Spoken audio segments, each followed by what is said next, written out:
Okay, picture this. It's 1921. It's a quiet morning, maybe in some small English village. You look out your window and you see this little bird, a blue tit, on your doorstep, and it's pecking away at the foil top of a milk bottle, trying to get at the cream. Ah, the classic image. Exactly. And, this wasn't just a one-off. This behavior, it started popping up elsewhere, other birds, other towns. It spread, right, across the UK, even into Europe. It really did capture the public imagination and the attention of ornithologists, too. Yeah. Now, we can't say for sure if that one bird was the absolute first, the patient zero of milk thieves. Probably impossible to know for certain. But the way it spread, how quickly people noticed it, that was really something. So for this deep dive, you've given us this fantastic stack of sources, all about animal creativity, animal intelligence, and how it links to these, bigger evolutionary ideas. A really rich set of material. Definitely. So our mission today is kind of a journey into how animals solve problems, how they adapt, how they sometimes get incredibly creative. And it starts with that milk bottle, doesn't it? What did that simple act really tell researchers? What was the takeaway about animal intelligence? It's a perfect starting point. Right. That milk bottle story, famous as it is, it's just a really vivid example of what we call animal innovation. And defining that, it's basically devising a novel solution to some kind of problem or, finding a totally new way to use something in the environment. Okay, a new solution. Right. And connecting this to the bigger picture, why we should care.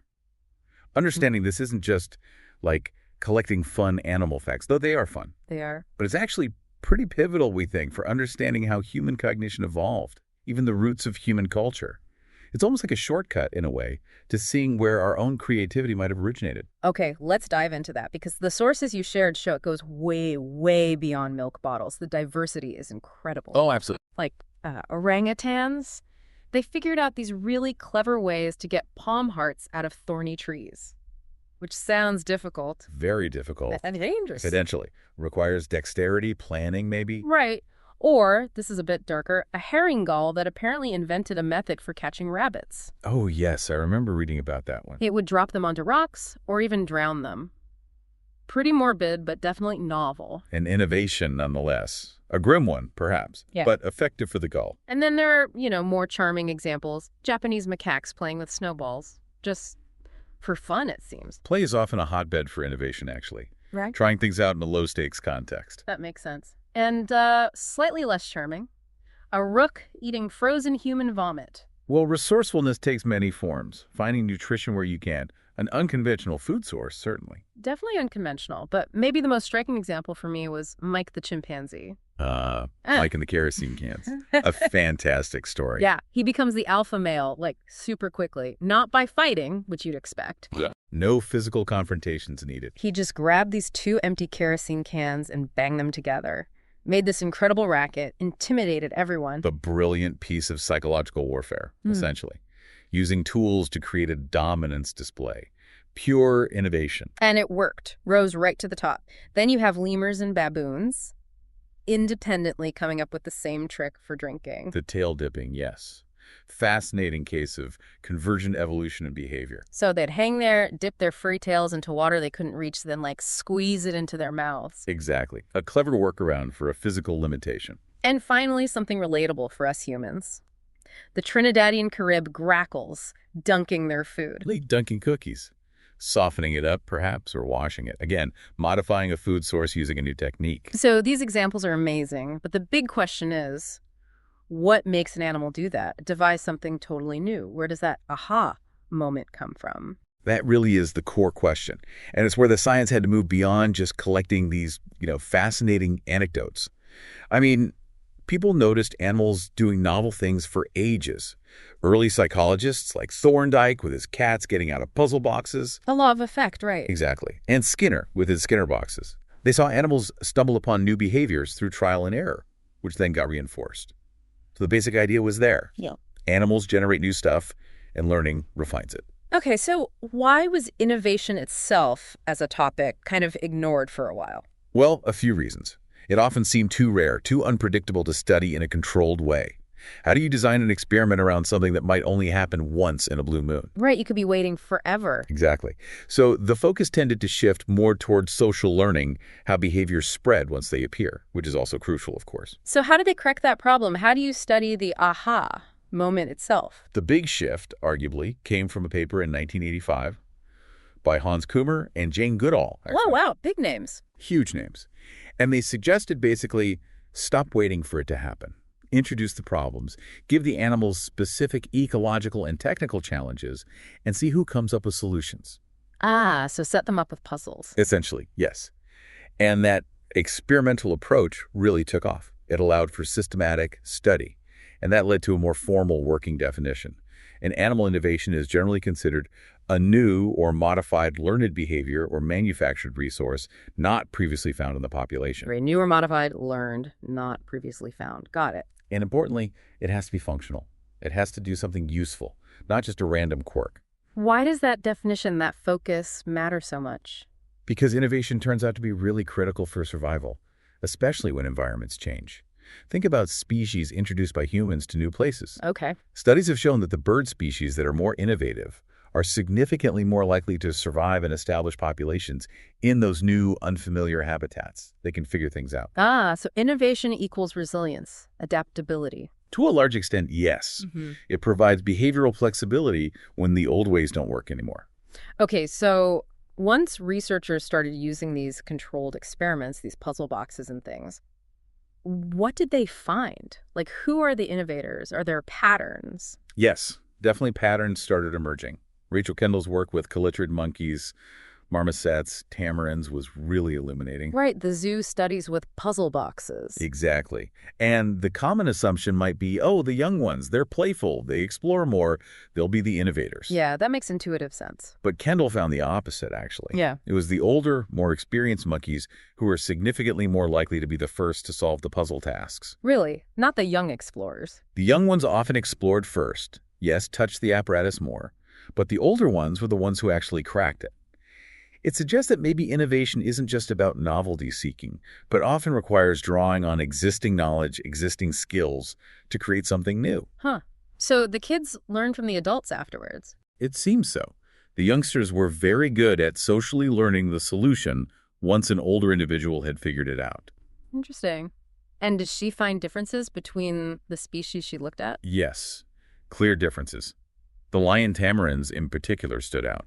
They're known for doing a lot of extractive foraging in the wild. Extractive foraging, what's that? It means finding and getting food that's hidden or protected, like insects inside bark, or roots underground, or nuts in hard shells, stuff you have to work to get at. Okay, requires more complex actions. Exactly. And these lion tamarins, the heavy extractive foragers, were consistently more innovative in the puzzle box tasks. So that finding really strengthens that idea, doesn't it? That needing flexible foraging techniques might have been a driver for evolving intelligence. Precisely. It connects the ecological niche to cognitive abilities. Then there's other work, like Neeltje Bogaerts' study with starlings, also using puzzle boxes. What did she find with birds? One key finding was that a bird's individual learning ability, how well it figured things out when it was alone, basically. A social learning, they call it. Right, a social learning performance. That ability predicted how likely it was to innovate when it was back in a social group. So good solo learners were also the group innovators. Generally, yes. And what was also neat was how they tracked the spread. They used something called network-based diffusion analysis. Sounds complicated. It's a way to map out the social connections in the group, who hangs out with whom, and see if the new behavior spreads along those connections, like tracking a rumor. And did the innovation spread through the starling social network? They did. It clearly showed the innovations weren't just popping up randomly, but were transmitted through close social ties. That's fascinating. Individual ability driving innovation, which then spreads socially. Were there other studies finding maybe more unexpected drivers, perhaps linking it to more basic biological needs? Absolutely. And some of them, I think, compelling findings in that vein come from work on guppies, done by Simon Reeder's group and in our own lab as well. Guppies, little fish, they innovate. They do.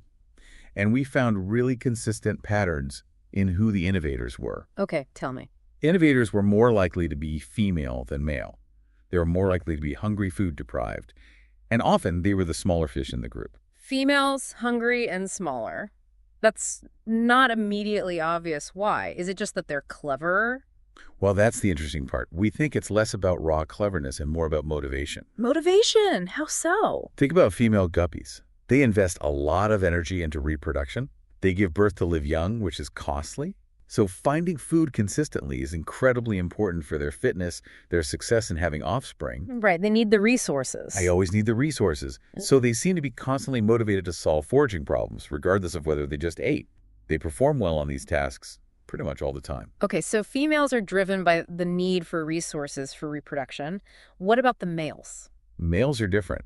Their reproductive success is often more limited by access to mates. So they spend a lot of energy pursuing females, competing with other males. Classic evolutionary trade-off. Exactly. So males, they tend to innovate primarily when they're not doing well otherwise. If they're less successful at just grabbing food the easy way, or maybe less successful at mating. The necessity kicks in. Precisely. Necessity becomes the mother of invention for them. If the standard tactics aren't working, then they might try something new to get food. Wow. And you mentioned this links to a core principle in evolutionary biology. Yes, Bateman's principle. The idea that the factors limiting reproductive success often differ between the sexes. For females, it's usually resources.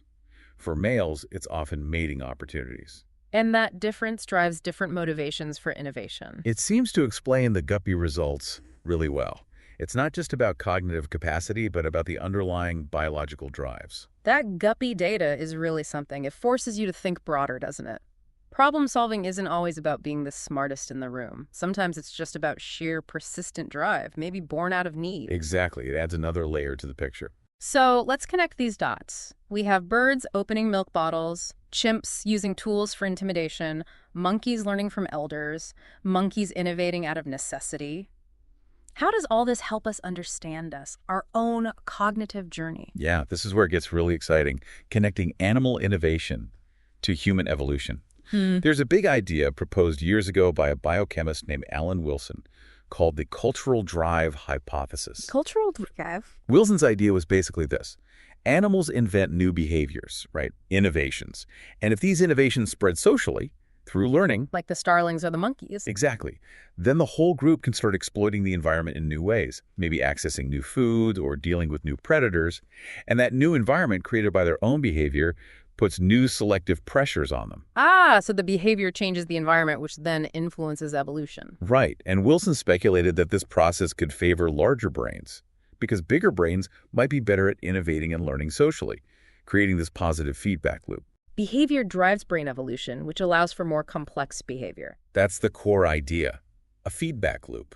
And he proposed that this cultural drive was particularly strong in primates and ultimately culminated in humans, with our massive brains and unparalleled capacity for innovation and culture. That's a huge claim. Was there evidence for it back then? It was largely speculative initially, but then the evidence started coming in. Louis Lefebvre did groundbreaking work with birds. The bird guy again? Yes.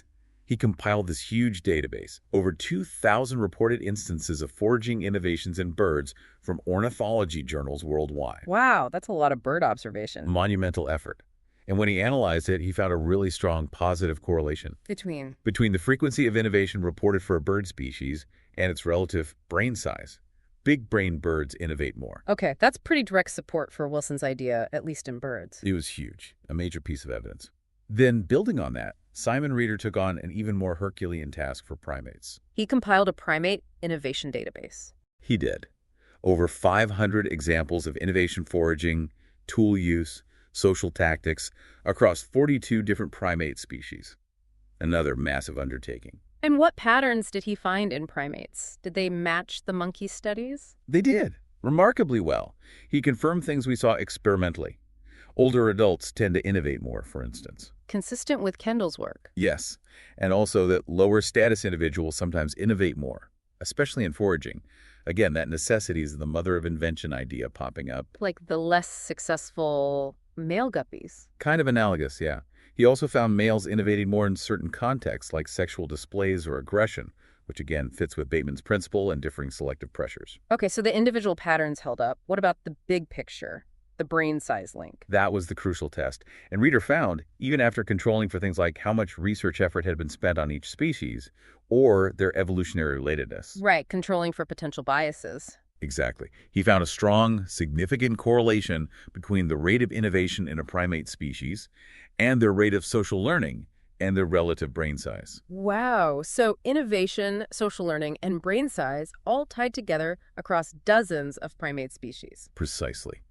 It provides really compelling, quantitative evidence linking brain size, not just to one specific skill, but to general behavioral flexibility, the ability to innovate and learn socially. And that directly supports Wilson's cultural drive hypothesis, doesn't it? Very strongly. It suggests the selection acting on the ability to innovate and the ability to learn from others' innovations could have been a major driving force in the evolution of large brains in primates, including, ultimately, our own. That feels like a really significant piece of the puzzle, putting cognitive evolution into much sharper focus. It really does. It moves from speculation to data-driven inference about these deep evolutionary questions. Okay, playing devil's advocate here, it still leaves some questions, right? Some mysteries remain. Oh, absolutely. Science always generates more questions.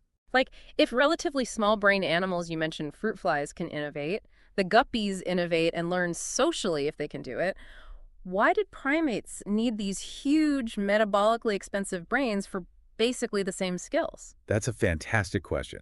The small brain puzzle. It suggests maybe it's not just whether you can innovate, but perhaps the complexity, the frequency, or the type of innovation that large brains enable. Or maybe large brains are doing many other things too. Right. And the correlation itself, is it definitively innovation driving brain size, or could it be the other way around? Exactly. Correlation versus causation. Maybe complex social living, for example, drove brain size evolution for other reasons. Tracking relationships, cooperation, competition, and the ability to innovate just came along for the ride as a kind of useful side effect of having more processing power. So the causal arrow is still a bit fuzzy. It is. Teasing apart those relationships, innovation, social learning, social complexity, brain size is where a lot of the current research is focused. It's an active, really exciting area. We need more studies, different approaches, but the data we have now, linking innovation and learning to brain size, especially in primates, provides absolutely critical clues for trying to piece together the human story.